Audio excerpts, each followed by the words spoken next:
Hello, I'm Cinemod470. Let's talk about...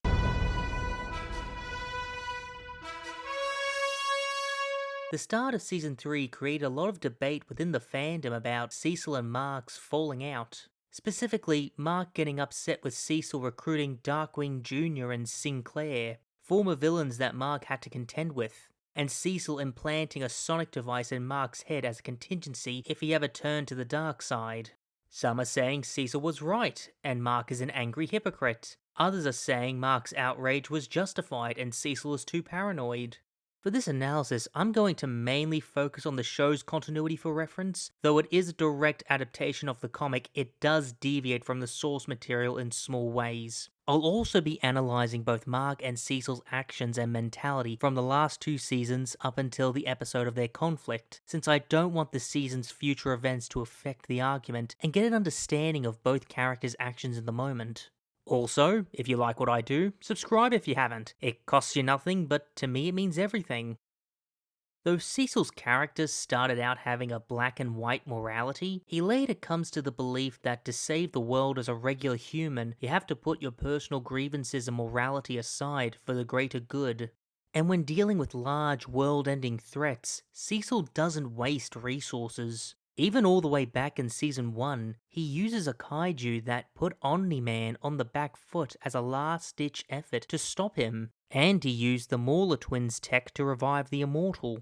In Season 3, it is revealed that Cecil recruited Darkwing, who is mentally unstable and brutally killed criminals in a city literally cursed in darkness. And Sinclair, a mad scientist who kidnapped college students and turned them into undead cyborgs to push humanity to the next stage of evolution. Basically a cross between Dr. Frankenstein and Joseph Mengele. That being said, as far as we know, Darkwing didn't kill any innocent civilians. His insanity is likely a result of the trauma of his mentor dying, and his mental instability could be treated with proper care, especially since Darkwing later acknowledges that his actions were wrong. Sinclair, on the other hand, is a complete psychopath whose damage is still affecting Mark's friends and should never see the outside of a jail cell.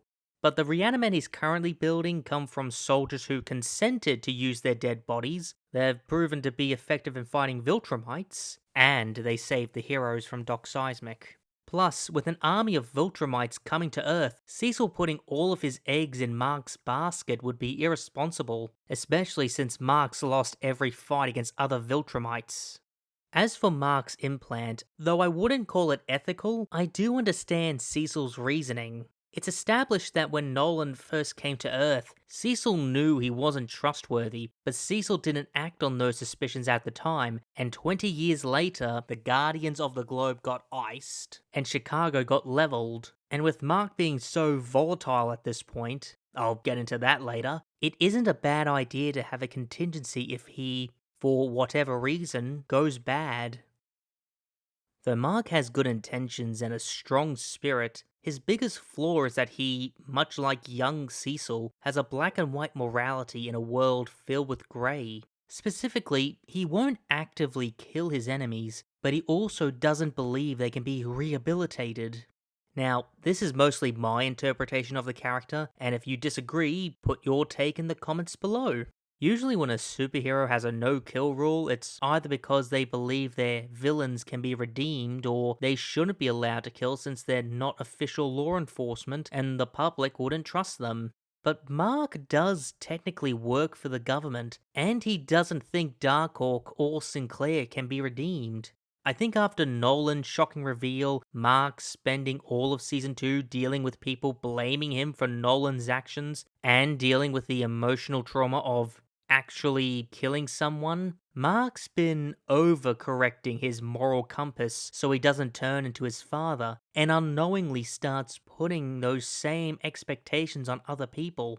So, when Cecil, another authority figure in Mark's life, is discovered recruiting people that Mark put in prison, one of whom tried to turn his friends into undead cyborgs, he's probably not going to take it well.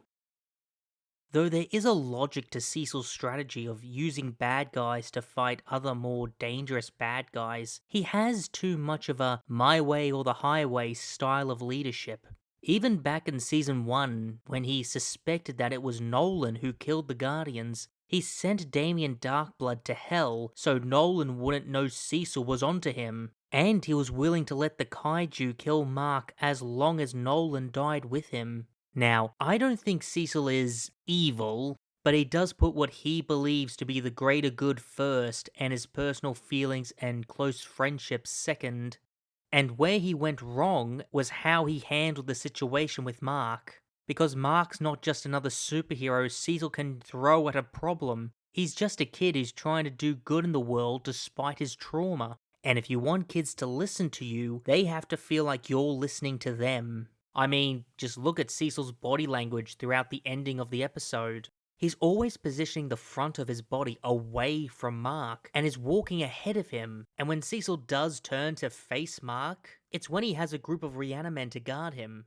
Cecil's body language illustrates that he not only doesn't want to appear vulnerable around Mark, but it also gives Mark the impression that Cecil doesn't care about Mark's issues. Had Cecil listened to Mark's concerns and had a civilized conversation about why it was better in the long run to utilize people like Darkhawk and Sinclair, especially with the threat of the Viltrumite Empire coming to Earth, and the fact they have to deal with supervillains that are fully capable of killing superheroes on a daily basis, he might have swayed Mark to his side.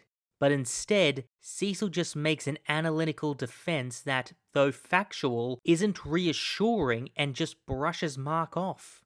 And what's worse, Cecil compares Mark killing Angstrom Levi to Darkwing and Sinclair committing mass murder. At least Mark's case can be considered self-defense since Levi was holding his mum and brother hostage. Though Cecil's strategies can be argued to be the best course of action at the time, his dismissive attitude towards Mark is what escalated the situation. But what do you guys think? Comment down below whether Cecil or Mark was right.